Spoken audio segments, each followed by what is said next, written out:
আমার হাতে যে ডিভাইসগুলো দেখতে পাচ্ছেন এগুলো হচ্ছে হাই ভোল্টেজ জেনারেটর, অর্থাৎ দুষ্টামি করে মানুষদেরকে শক দেওয়ার জন্য এই ডিভাইসটা ব্যবহার করা হয়। এই আজকের এই পার্সেলটা যাবে হচ্ছে ময়মনসিংহে। তো আমরা হচ্ছে পার্সেলটা পাঠানোর আগে এটা একটু টেস্ট করে দিচ্ছি, মানে প্রত্যেকটা ডিভাইস টেস্ট করে দিচ্ছি যে কাজ করতেছে কিনা।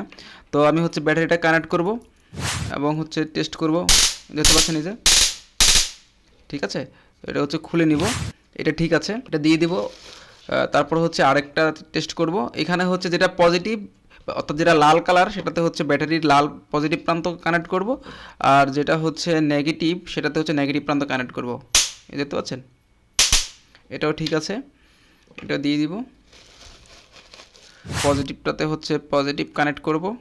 এই যে সিম্পল হচ্ছে ব্যাটারির যে পজিটিভ প্রান্ত, এই যে দেখতে পাচ্ছেন সিম্পলভাবে ব্যাটারির যে পজিটিভ প্রান্ত সেটাকেই কানেক্ট করব, এবং এটা হচ্ছে নেগেটিভ প্রান্তটা সাবধানে কানেক্ট করতে হবে, না হলে আমিই শর্ট খাবো।